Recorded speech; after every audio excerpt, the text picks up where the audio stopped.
E aí galera, beleza? Como é que vocês estão, meus amigos? Depois de alguns dias, hoje venho aqui para trazer algumas notícias boas e interessantes sobre o governo, principalmente em uma aliança que Bolsonaro está montando para 2021. E eu quero mostrar para vocês, né, o líder do governo na Câmara veio aí, deu uma entrevista para a Folha, algumas coisas bem interessantes, teve uma visitinha aí que o Bivar fez a Bolsonaro, a gente vai comentar sobre tudo isso daí.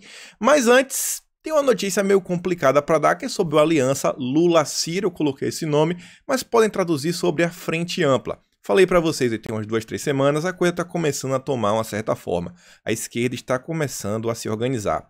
Depois vamos falar aqui sobre o Barroso, onde vai falar de questão de eleição e de prisão, revistas íntimas, vocês vão entender. Vamos falar sobre o Dória. Gente, o Dória que tanto está pedindo pressa, ele não entregou dados suficientes. O Instituto Butantan não está integrando dados, está escondendo e a Anvisa está reclamando. Mostrar para vocês, né? Vamos também falar sobre a live de Bolsonaro, tem algumas coisas interessantes que ele falou de candidatos e sobre o fim do comunismo. Quero mostrar para vocês o vale tudo da esquerda. A esquerda passou agora de todos os limites no sentido de passar pano pro o que é impossível de passar pano. Acho que só dá para falar assim. E vamos falar depois uma notícia muito boa sobre Guedes e o V da vitória, questões econômicas, criação de emprego e outras coisas. Mas vamos começar primeiro sobre algo não tão bom. Lula e Ciro Gomes. Rede Globo ontem soltou uma série de reportagens confirmando, falando lá, olha só, nós conseguimos com exclusividade informações que Lula e Ciro Gomes, que estavam rompidos desde 2018, se encontraram em São Paulo e selaram a paz. Falando que quem inclusive intermediou esse contato foi o Camilo Santana, o governador petista do Ceará. Essa matéria primeira não traz muita coisa interessante, vamos aqui para a segunda porque vai estar tudo que essa primeira traz. Aquela ali foi só uma chamada que a Globo fez, né, para fazer o clickbait. Mas aqui vem, ó. Enquanto Lula e Ciro se reconciliam, PT e PDT brigam para se eleger em Fortaleza. E essa matéria é interessante, vejam só. A pacificação entre o presidente Lula e Ciro Gomes já começou em setembro, a Globo disse que recebeu informação. Como mostrou o Globo, não se refletiu na relação dos partidos de ambos em Fortaleza, capital onde a eleição municipal pode ser considerada um teste para o partido de Ciro rumo a 2022. O que ele está falando? Está tendo um embate, o PT e o PDT, inclusive a candidata petista, a Luciane Lins, esse é o nome dela, ela, inclusive, foi até a justiça para tentar impedir algumas coisas da candidatura do José Sarto, que é do PDT. A Luciane Lins, inclusive, participou ativamente da CPM das fake news, recebeu o documentozinho do Alexandre Frota, que continha informações do ANAN, tentou pressionar o pessoal na época. Mas vejam só, né? Vou mostrar aqui primeiro um certo assim, a questão eleitoral, pesquisa de votos, e vocês percebem o seguinte, ó, o candidato Ciro Gomes, ele sai de 15 para 22, cresceu 7 pontos, e a Luciane tem 19, eram 25, ela perdeu 6. Mas a grande questão é o seguinte, se a gente soma a pesquisa inicial, a esquerda detinha 40%. Agora, se você soma, a esquerda detém 41%. A esquerda ganhou 1% a mais, margem de erro. Mas percebam que a esquerda segue firme e forte em Fortaleza, 41% das intenções de votos, quando você soma ambos os candidatos. Já o Wagner, que lidera, vem com 31%. Espero muito que pelo menos os eleitores do José Sarto, sabe, em um eventual segundo turno com o PT, fala assim, não, cara, sei lá, não tem aquela galera que vota no Ciro, mas porque acha que o Ciro é um bom administrador, aquilo outro, papapá, tititi. Espero que esse pessoal repense bem. Mas vejam só, apesar de tantas nuances em disputa, a aproximação entre Lula e Ciro torna viável um cenário em que Sarto e Luciane apoiem um ao outro em um segundo turno. Óbvio que isso vai acontecer. Por mais que esteja um grande embate na esquerda em Fortaleza, e não só em Fortaleza, como ao redor do país, no Rio de Janeiro também está acontecendo isso, e outros estados, você vê, não, até vamos nos unir para o segundo turno. Isso óbvio que vai acontecer, como sempre ocorre em todas as eleições. Mas vocês vão entender por que a esquerda está em público nas eleições fingindo que está brigando, e por trás dos bastidores o Ciro e o Lula estão fazendo as pazes. Inclusive eu acho que vocês já... ou quem vem acompanhando o canal já sabe, né? Por quê? Alguns dias atrás, uns 20 dias atrás, mostrei para vocês essa matéria aqui, que foi uma entrevista com a Benedita da Silva, ela explicando sobre a questão do Rio de Janeiro. Eu quero só relembrar uns pontos. Ela falava o seguinte, ó, A senhora e Marta Rocha têm evitado se confrontar, um pouco diferente do que acontece no plano nacional com Lula e Ciro Gomes. Pelo contrário, eles fizeram as pazes e elas agora estão começando a trocar certas farpas. E olha só, poucas pessoas conhecem o Lula como eu conheço. Uma das coisas que ele disse para todas as candidatas e candidatos do PT foi: diga o que você vai fazer para a sua cidade. 2022 é 2022. O partido cuida de 2022, vocês cuidam da cidade. Tava claro aqui já. Essa aproximação, essas pazes, está aqui. Ó, pode se degladiar à vontade nas eleições. Em 2022, a gente já está acertando aqui, tanto eu quanto Ciro Gomes. Para quem não sabe, a Marta Rocha é do PDT, é do partido de Ciro Gomes. Ainda diz que se ganhar, pensa em colocar o Ciro Gomes na prefeitura aí em algum cargo. Vai vendo. Mas enfim. Olha só, a desunião da esquerda não pode ter um custo alto, e ela falava, pô, eu sairia do vice do Freixo, sabe? Pô, tem que fazer, cara, a gente tem que tentar fortalecer a esquerda em torno de uma única chapa. E ela fala, ó, seria viável uma aliança até mais ampla, com o PSOL, PT, PCdoB, PDT, PSB. Esse era o nosso sonho de consumo. E aí você vê, né, voltando pro dia de ontem, questão Lula e Ciro Gomes. Presidente do PT diz que a aproximação com Ciro passa por um pedido de desculpas a Lula e ao partido. A Gleisi Hoffmann está falando isso, que o Ciro tem que pedir desculpas, que merece, que ele falou muita coisa com o Lula. Isso aí é besteira, é balela. Mas tem umas coisas importantes nessa reportagem, que é o seguinte, ó. Mais cedo, em entrevista à Rádio Arapuã FM, Gleisi afirmou que qualquer gesto que contribua para unir a oposição é importante. Olha o aceno da esquerda. Temos que nos unir. Qualquer coisa que promova a união é importante. E você vê aqui, ó.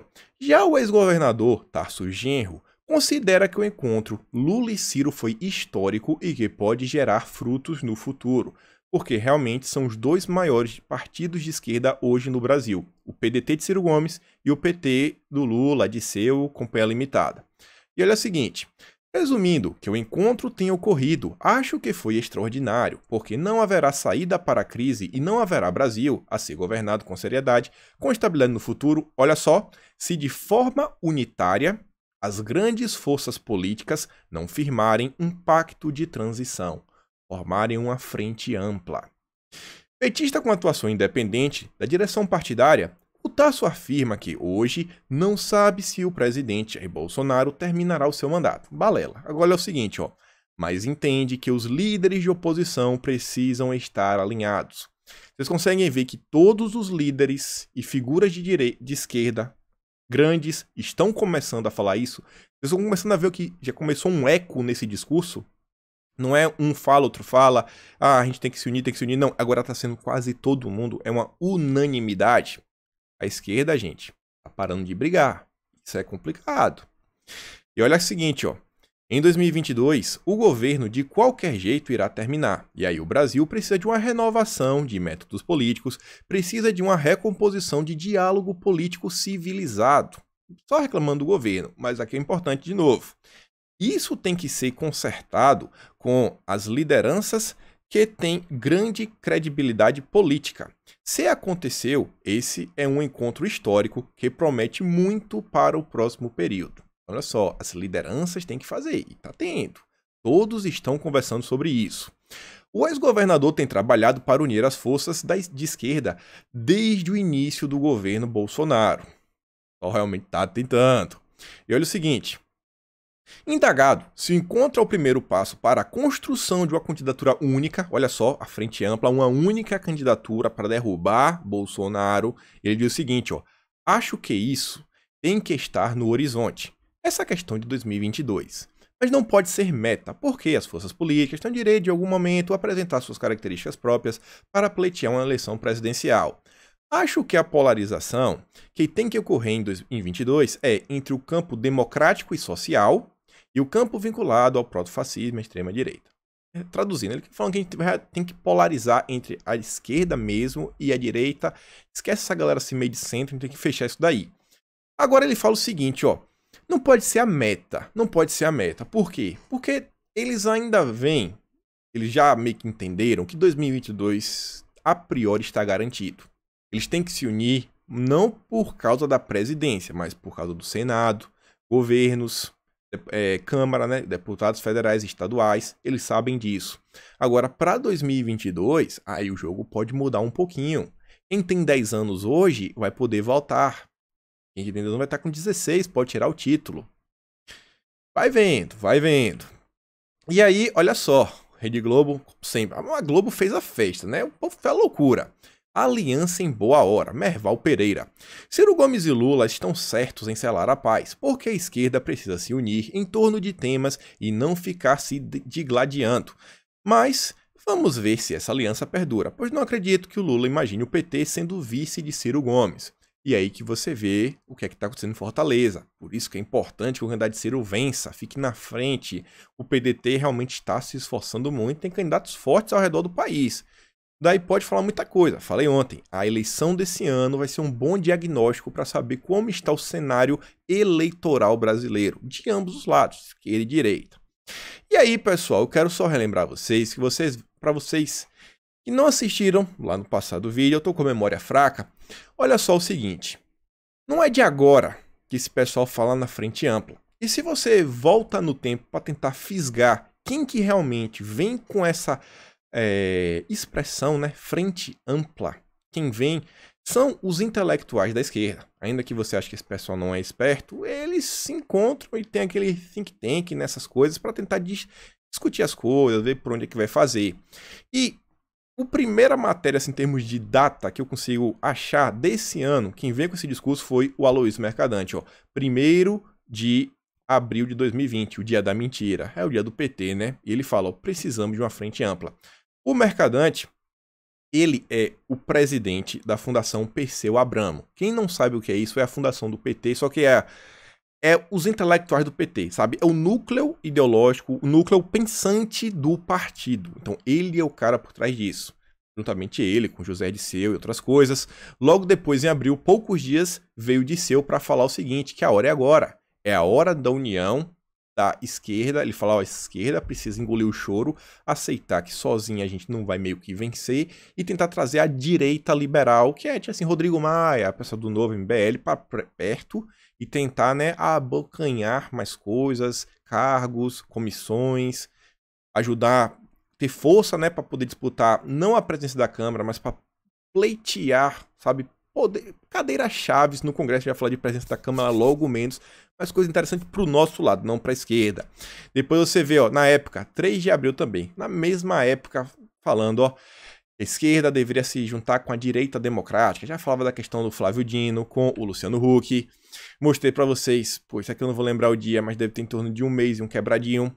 Felipe Neto falando, ó, a frente ampla, que onde o PT abriu mão, e começou a apoiar outras candidaturas, as pessoas estão disparadas. E ele fala da questão da Manuela Dávila, que é a Manuela Dávila e Edmilson Rodrigues lá em Belém. Aí você vê, ó, época, em junho, quantas casas restam para a consolidação de uma frente ampla contra Bolsonaro? Ele tá falando, ó, Marcelo Freixo, falando da questão da frente ampla. Marcelo Freixo havia sido convocado para conversar com integrantes do grupo de articulação política do Luciano Huck, que eu falo para vocês, o principal, tem muito aqui, ó, Paulo Artung. Esse aqui é o número 1, Arminio Fraga também, mas Paulo Artung é o nome.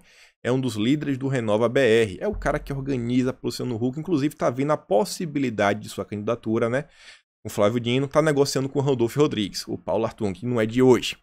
Vocês veem a época de novo, ó.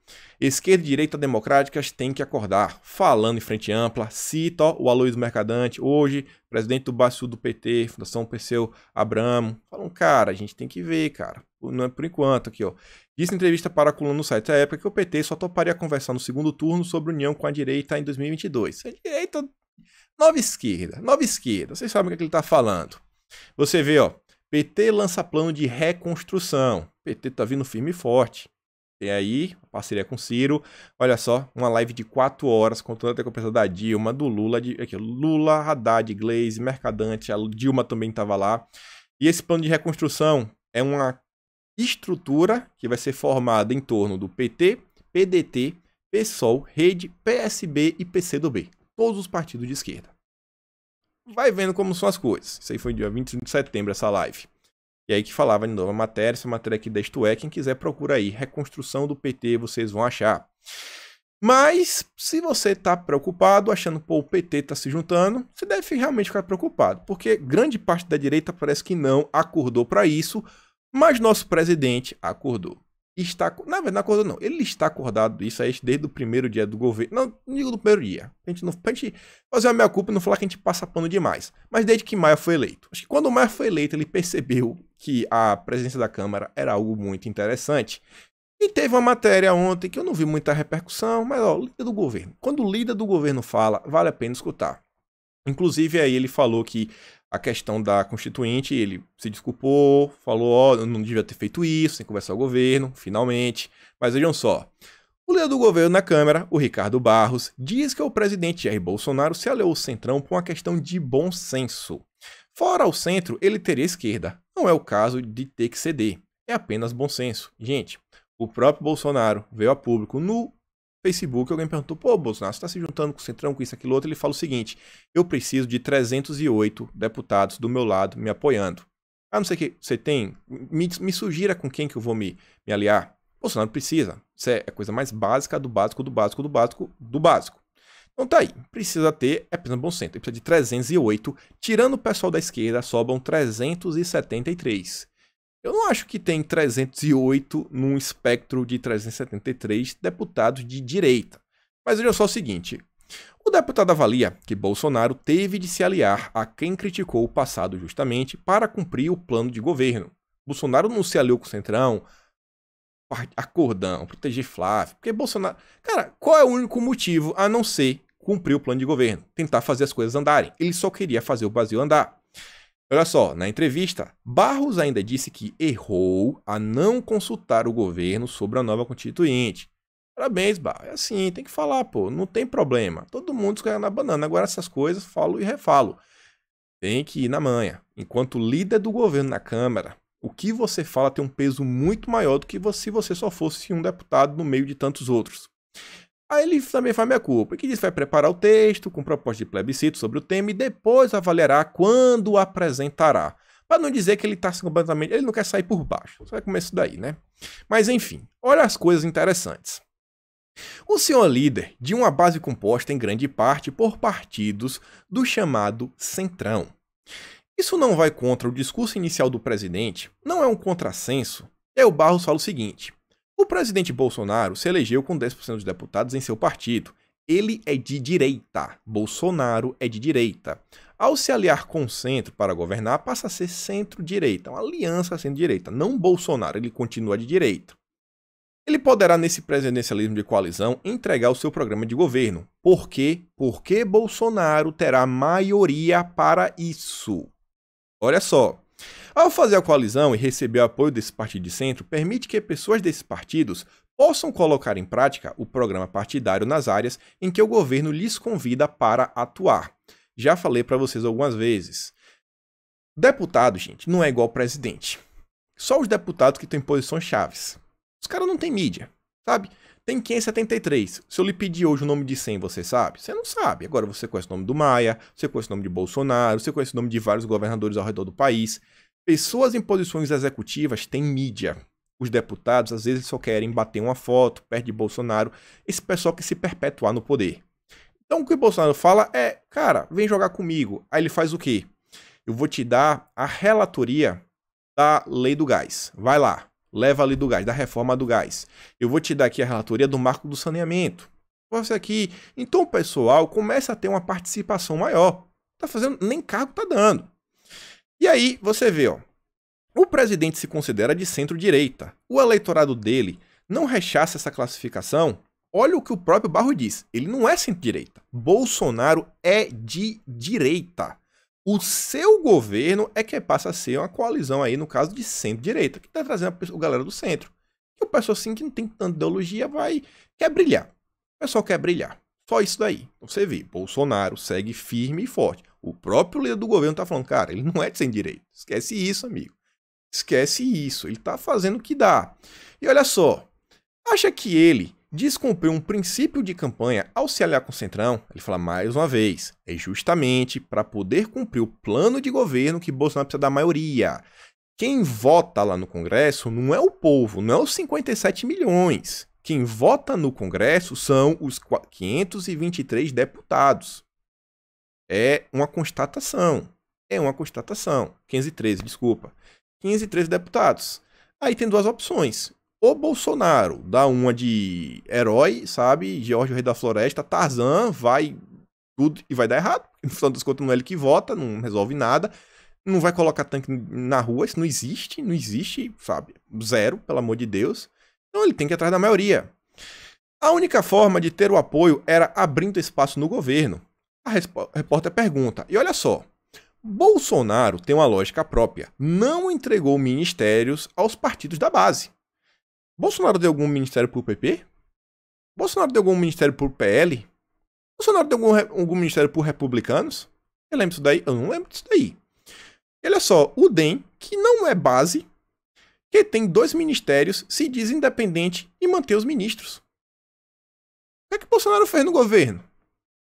Fez alguma coisa? Você pode falar no máximo a questão do Ministério da Comunicação que ele traz o Fábio Faria para perto, mas que está ajudando na articulação do governo, você vê em várias coisas. Mais alguma coisa? Tirando isso daí, não é nem narrativa, nem nada. Constatação de um fato.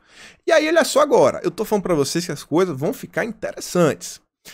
Mas como o senhor acabou de falar, são partidos da base que estão atrapalhando a aprovação de medidas que são consideradas prioritárias pelo governo. Olha só. Mostrei pra vocês ontem, e um tempo atrás, que tá rolando aí a comissão mista de orçamento. Que inclusive é uma comissão que vai gerenciar alguns dos orçamentos do governo federal, do executivo. Ou seja, o pessoal pode tirar a verba, pode atrapalhar o governo Bolsonaro. O pessoal pode atrapalhar o governo. Ou seja, Maia quer porque quer colocar o cara dele para chefiar essa comissão e Arthur Lira tá tentando colocar uma mina lá do PL, que é o pessoal da base. Então, os aliados de Bolsonaro estão falando, epa, pera aí, Maia. Não, você tá querendo atrapalhar o orçamento, cara. A gente sabe qual é o seu joguinho. Só que a mídia quer vender a ideia que é os deputados da base que estão atrapalhando, porque o próprio Maia vende essa narrativa. O Maia tá vendendo essa narrativa que o governo está atrapalhando. Sabe, a própria base está atrapalhando a corrida de andar, ele fala negativo. E olha só, o próprio Ricardo Barros pergunta, peraí, quais são as medidas prioritárias que estão sendo atrapalhadas? Me explica. As reformas não são, porque elas só vão ser tratadas depois da eleição municipal. As medidas provisórias não estão caducando agora, só em novembro. Qual o prejuízo? Qual o prejuízo? É só a comissão que Rodrigo Maia quer porque quer colocar alguém lá? Pra dar mais uma pancada no governo? Não vem com narrativa aqui não. E aqui, ó, aí vocês vão começar a entender. Eu já tô falando até um tempo. Então o senhor está trabalhando com a perspectiva que, após a eleição, a pauta será destravada? Não. Porque o desentendimento tem a ver com a eleição do presidente da Câmara. Não estou esperando melhorar. Gente, a questão é a presidência da Câmara. Ele está falando isso, ele está falando, amigo, a gente aqui já está mirando é na eleição da Câmara. A gente sabe que é ali que as coisas vão mudar. Mas o governo vai tentar votar o máximo de matérias até o recesso, ou se puder ter convocação em janeiro, ótimo, vai tentar. Mas olha, é a presidência da Câmara. O que o senhor acha, o senhor acha que isso pode se estender por mais meses porque diz respeito à eleição da casa?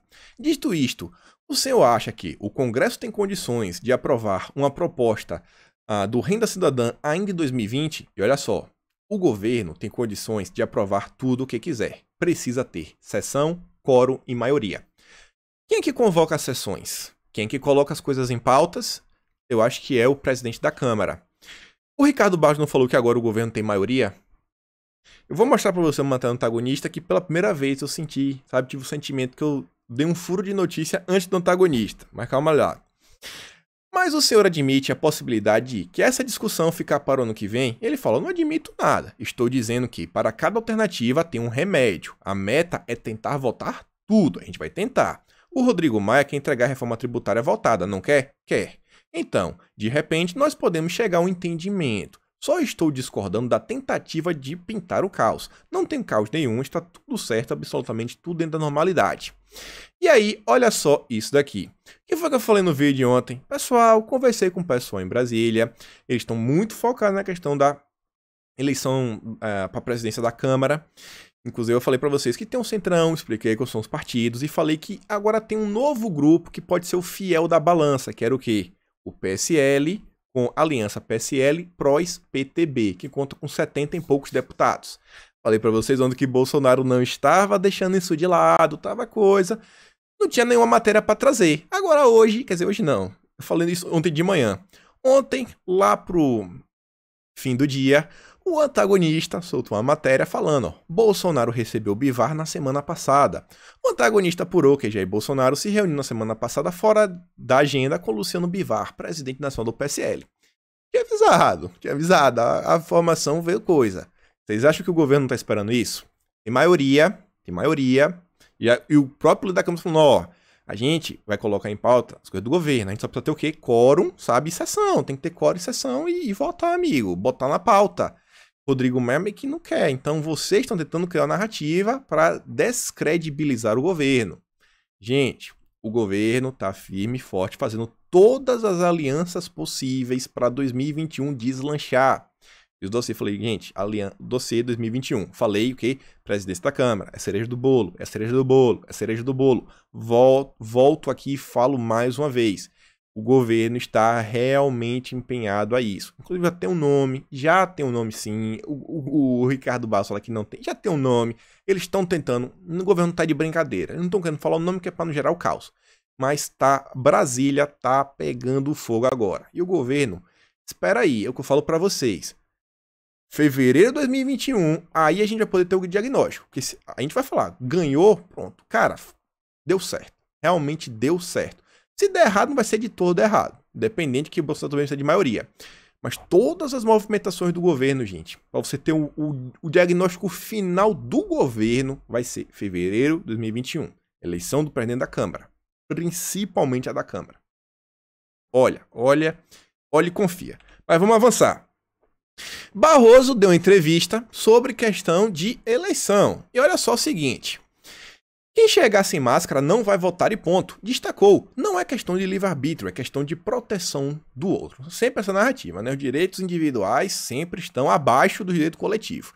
Daí é que o socialismo, o comunismo e ideologias de esquerda pregam. E o interessante é o seguinte. Quem tem uma doença grave, como por exemplo tuberculose, também tem que estar de máscara? Ou tá liberado?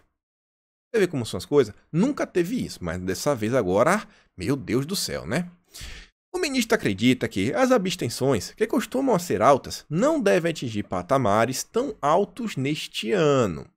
A sociedade brasileira tem se tornado mais mobilizada, ela anseia pela atuação política e as eleições municipais são decisivas na vida das pessoas, porque define coisas importantes como educação, saúde e saneamento básico. Olha só, Barroso também representa muito da esquerda. Se Barroso está falando que não vai ter tanta abstenção, é porque dentro da esquerda já existe, sabe, a intenção de fazer com que a maior quantidade de pessoas saiam às urnas, inclusive os jovens.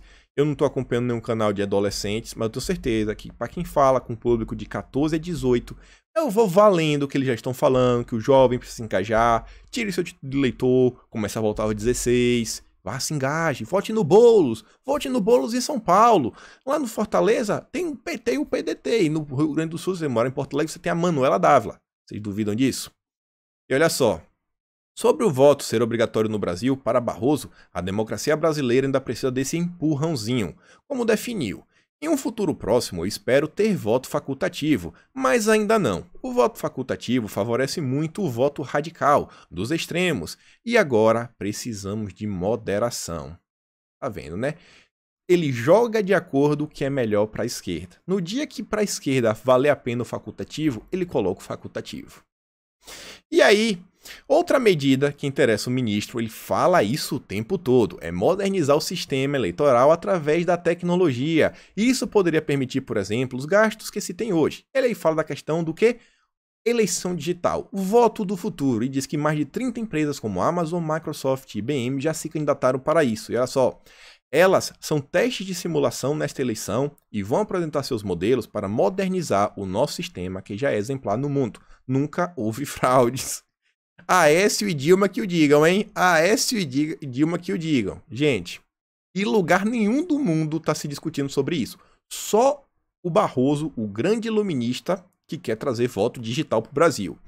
O ministro disse também que não entende a obsessão que algumas pessoas têm com o voto impresso, esse sim passível de fraude segundo ele.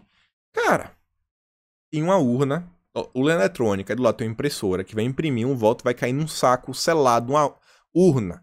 Você vai verificar os votos da impressora, da urna eletrônica primeiro. Se você tiver dúvida, você pode pedir para comparar. Vamos comparar aqui para ver. Onde que está, gente? Onde está, sabe, a fraude aqui? Ele tá querendo se fazer piada, falando que não, o pessoal não quer uma urna eletrônica com impressora, o pessoal quer de volta o canhotinho. É isso que ele tá falando. A gente sabe como é o Barroso, né? Ardiloso. E aí, olha só, 95% das doações do Vale do Silício foram para Joe Biden. E aí? O Vale do Silício são essas empresas que vão estar aí, essas 30 empresas que vão estar aí promovendo o Vale do Futuro. É isso daqui, ó. 95% delas doaram para Joe Biden. As doações dela foram 20 vezes maiores para Biden do que para o pé do Trump. E aí, falando no Barroso ainda, eu não vou mostrar a matéria como um todo, mas o Dias Toffoli, eu não sei se fez por bem, sabe, para tirar de pauta e não voltar mais isso e deixar aí parado por 20 anos, ou se ele tirou de pauta para quando a sociedade parar de prestar atenção sobre esse assunto, ele botar de volta e eles aprovarem na calada da noite. Mas o STF suspendeu o julgamento sobre a legalidade da revista íntima. Mas não pode revistar ou não pode? Pode ou não pode? Quem começou foi o Fachin. Votou como? Não. É ilegal. Você está ferindo a dignidade das pessoas. Depois veio o Alexandre de Moraes. Acredite se quiser. O Alexandre de Moraes falou, cara, tem que deixar a revista íntima. Não pode tirar. Aí veio o Barroso. Que o Barroso votou pelo quê? Para ter revista ou para não ter? E por último, a Rosa Weber votou, não, eu também quero que acabar com revista íntima. Aí o Toffoli, eu espero que seja no ato assim, de nobreza, falou, não, cara, vamos parar aqui, porque isso aqui tá indo pro caminho meio complicado, a gente não pode derrubar isso aqui, não. Peraí, a gente tá passando do limite. Acho que estamos passando do limite. Aí você vê, né, quem é o Barrosinho. E ele, de novo, mais uma vez, tá lá na Band News, uma matéria pra Mônica Bergman, olha só. Ministro Luiz Roberto Barroso, do STF, sobre obrigatoriedade. Não posso antecipar voto, mas eu me considero uma pessoa adepta do iluminismo, que significa razão, ciência, humanismo, separação entre igreja e Estado. Logo mais no ponto a ponto na Band News. Ainda termina, né? Mandando separação entre igreja e Estado. O que ele tá falando aí, gente? Sabe, né? Religião aqui não tem vez, amigo. Comigo, o cristianismo não tem vez. Viu? Beleza? Vai-te embora. Comigo aqui não. Essa é a tradução, linha direta, sem mimimi. E avançando aqui, já que a gente começou a falar de vacina, vamos falar do cara que tá escondendo os dados.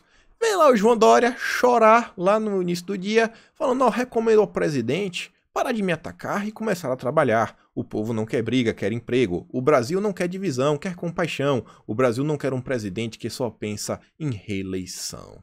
Oh, meu Deus do céu. Piada, piada. João Dória é pura piada. E aí Bolsonaro veio lá na live e falou, ô amigo, ó, ninguém vai tomar sua vacina na marra não, tá ok? Procura outro. Eu, que sou governo, o dinheiro não é meu, é do povo. Não vou comprar a sua vacina também não, tá ok? Procura outro pra pagar sua vacina aí. Fala, cara, procura e paga, velho. Paga o dinheiro do Estado. Aqui não, amigo. Aqui não. O Bolsonaro falou em transmissão, né? Deu uma resposta pro Dória. É uma resposta meio atravessada. Eu gosto. Mas fico naquela, né? A narrativa que isso daí pode criar. Mas vai dizer, a gente gosta. Quem não gosta disso? Só que olha só o seguinte, gente. O Dória, que tá falando que Bolsonaro não trabalha, ele deveria pedir pros seus subalternos trabalharem. Porque o pessoal do Butantan está cobrando os insumos, sabe? Poder comprar, só que ainda não entregou nenhum estudo clínico pro pessoal da Anvisa. Como relata aqui a Gazeta Brasil, e olha só.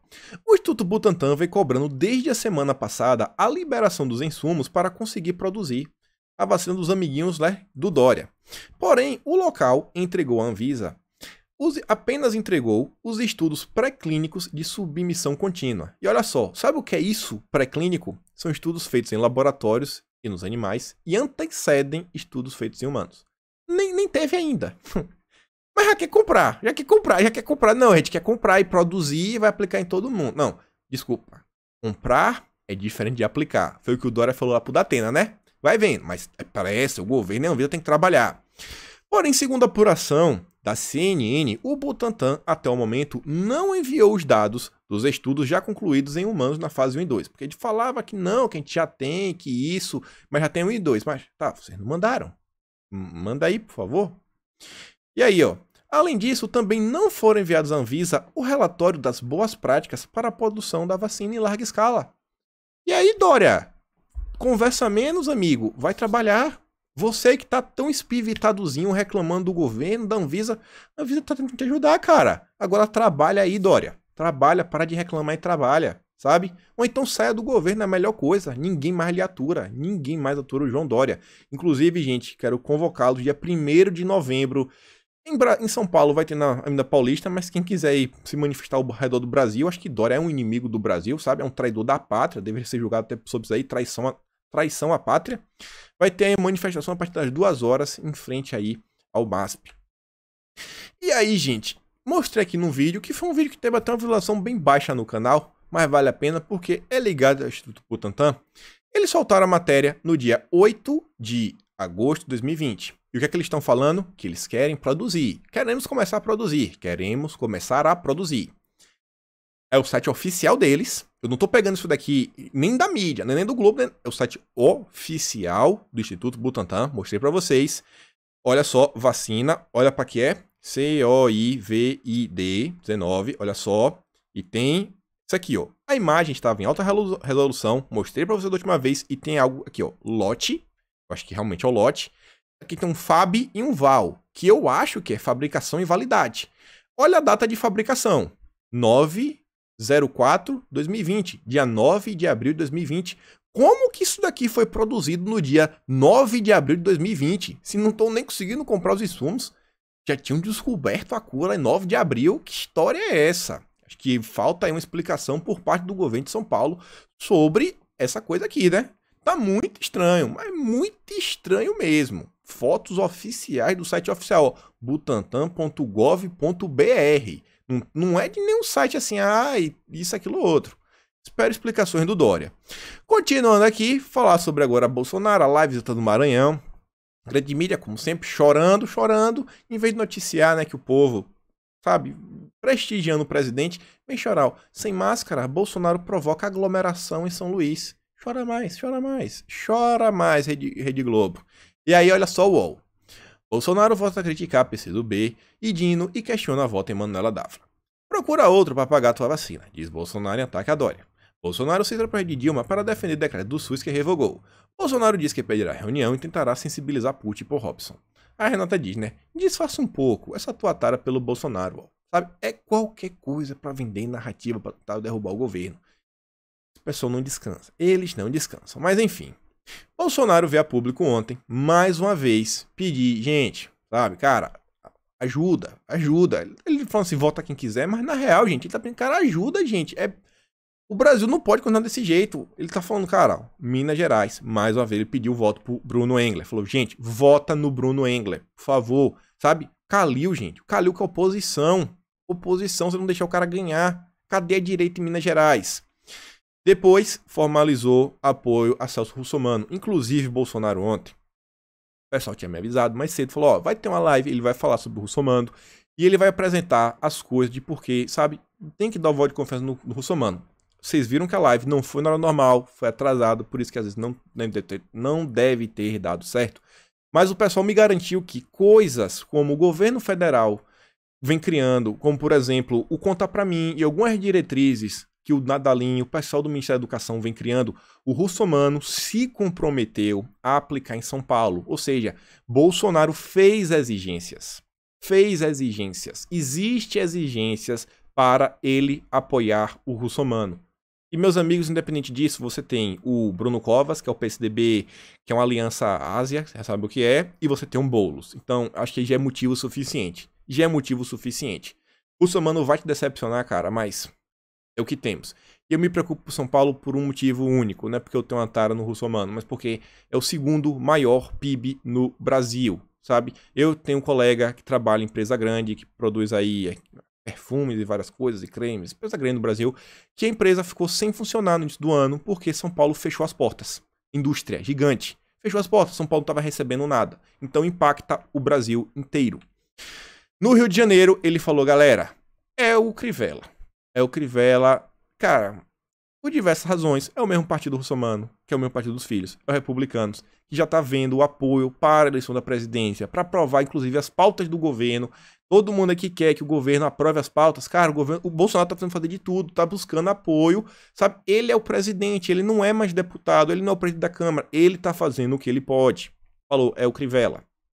Quiser, não quiser, cara. Ele falou, inclusive, falou, quem não quiser votar, não vota. Ele falou, ó, tá lá uma que falou que pode colocar o Ciro Gomes pra trabalhar, que é a Marta Rocha do PDT, que tá crescendo nas pesquisas. E o outro você já conhece. Não vou reclamar nem nada disso aqui. Ele não quis criar inimizade com o Eduardo Paes. Eduardo Paes, eu acho que não sei, cara. Não, pelo menos não tá aliado com o governo. E aí, Bolsonaro falou sobre os comunistas. Aí que Bolsonaro, aí ele não perdoou. Os comunistas, ele não teve pena. Falou, cara, a gente tá fazendo de tudo. Ele falou, ó, 2022, já estamos tentando... Gente, se ele tá falando 2000, ele falou a questão. Eu organizar a ideia. Ele falou que, principalmente no Maranhão, cara, é o segundo pior indicadores de tudo. Ele falou assim, como é que pode um cara do Partido Comunista do Brasil, PCdoB, cara, é inaceitável, sabe? Como é que pode ter o comunismo no Brasil ainda? Não deu certo em lugar nenhum do mundo. Lugar nenhum do mundo. Ele fala, a gente já vai estar vendo o que pode fazer. Vê aí se lança um governador, sabe? Lá no Maranhão, aqui, acolá. Então, o governo, gente, tá pensando em 2022. O governo tá pensando. Agora, a militância precisa dar forcinha. A militância precisa dar uma força pro governo. E aí, olha só. Com liderança de Manuela Dávila, disputa pelo segundo lugar em Porto Alegre segue embolada. Gente, Manuela Dávila tá liderando em Porto Alegre. Cara, isso é muito preocupante. Ainda, cara, o Marquesan tem inúmeros absurdos. Inúmeros absurdos. Mas entre ele e a Manuela Dávila, cara, não tem o que decidir. Não tem nem o que conversar. Não tem nem o que ser questionado. Sabe? É um absurdo. É um absurdo, meus amigos. Não... Partido Comunista do Brasil, a gente tá em 2020, sabe? Eu faço campanha pro Marquesan, sabe? Mas não vota na Manuela Dávila. Não vota na Manuela Dávila. Não deixa ela ganhar. E quero mostrar pra vocês 12 segundos do vídeo que Bolsonaro postou. Eu não sei nem se ele mesmo percebeu, mas vejam só. Ele tava no meio da multidão e olha só isso daqui. Cadê?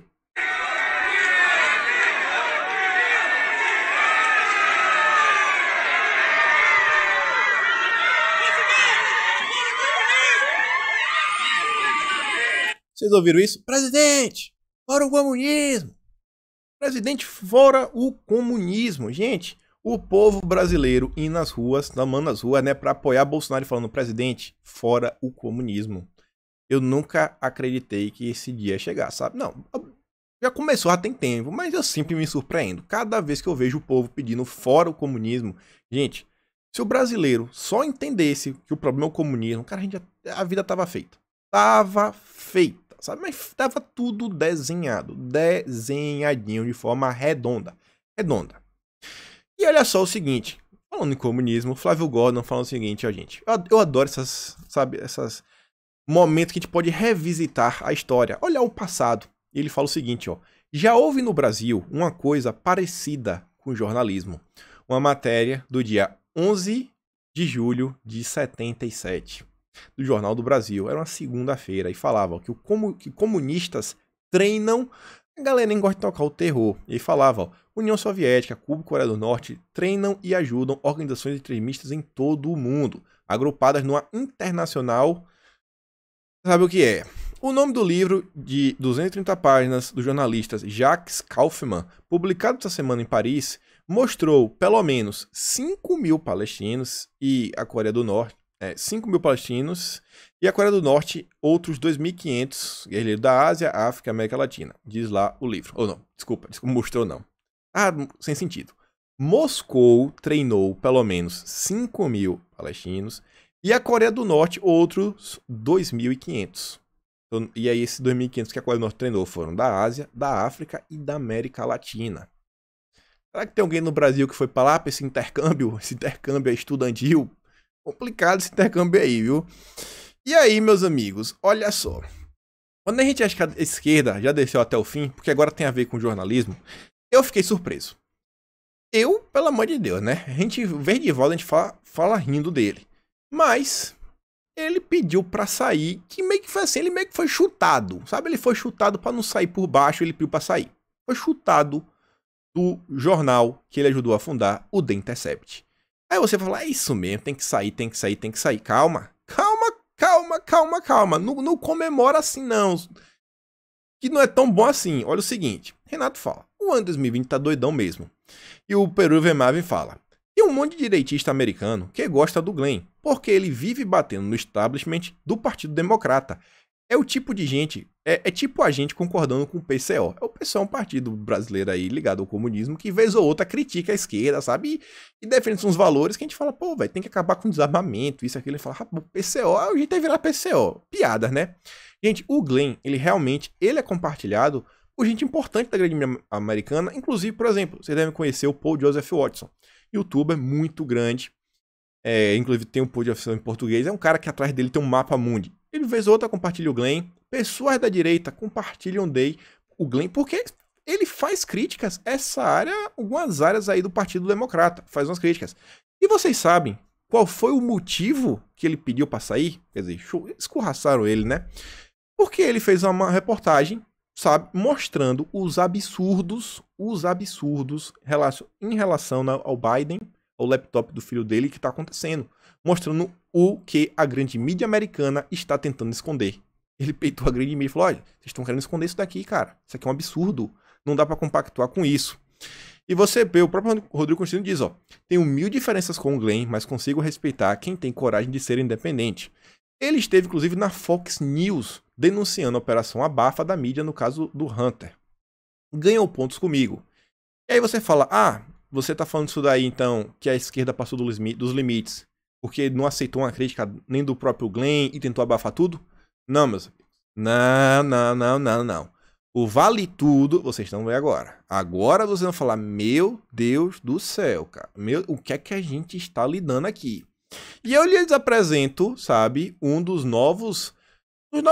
o maior influenciador da esquerda perante os jovens hoje. O senhor Felipe.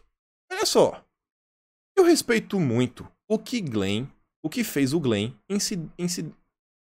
eu respeito muito o que fez o Glenn em se demitir do Intercept. O que aconteceu com ele eu respeito, porque pô, rolou uma censura, mas ele nem usa a palavra censura. O Glenn foi censurado. Respeito. Entendo, é isso. Entendo, beleza, realmente é muito complicado. O Glenn foi perseguido. Agora, olha só. Esses não são tempos comuns. Estamos em guerra contra uma extrema-direita doentia e olha que a palavra que ele usa. Eu não compreendo imparcialidade eleitoral em tempos como esse. Você tem que tomar um lado. Nada é pior que Trump. Nada.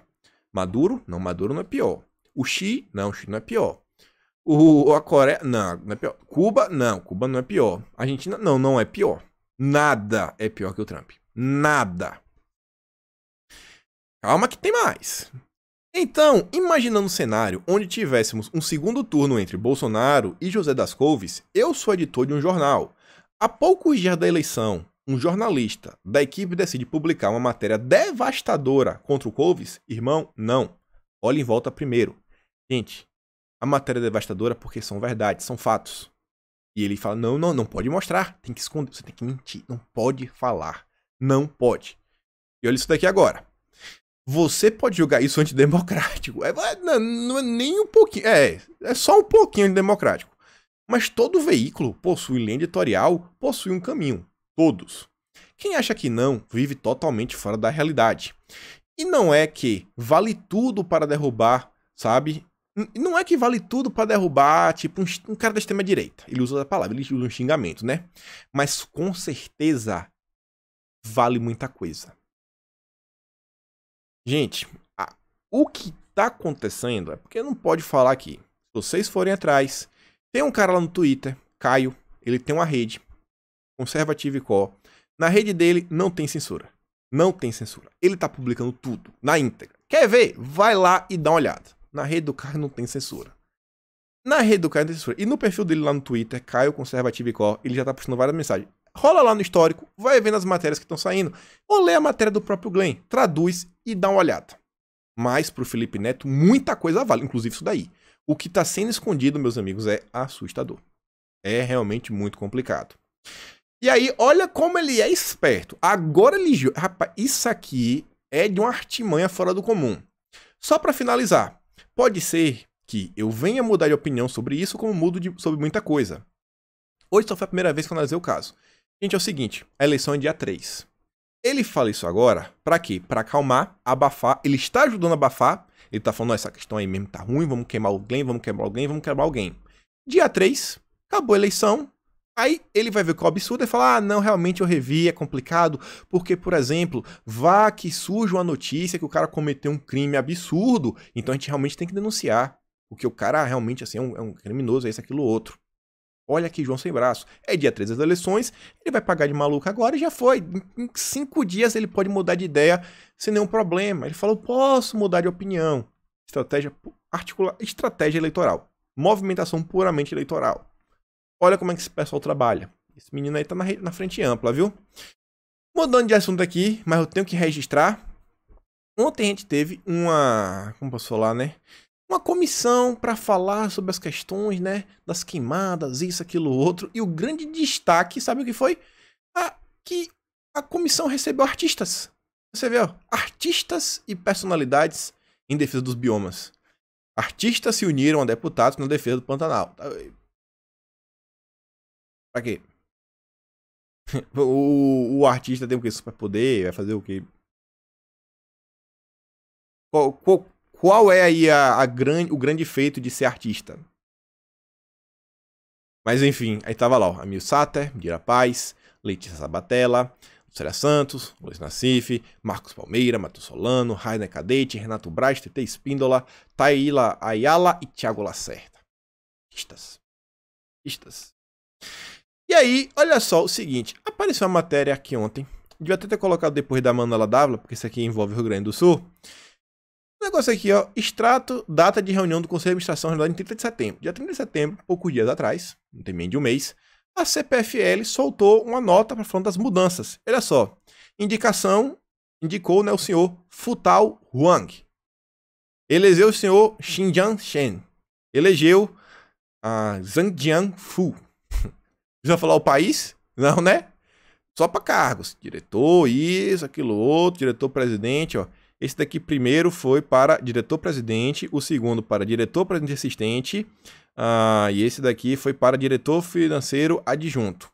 Vai vendo, aqui eu tenho o senhor Yuan Hen, que foi para diretor-presidente, acho que é presidente e de relação com investidores.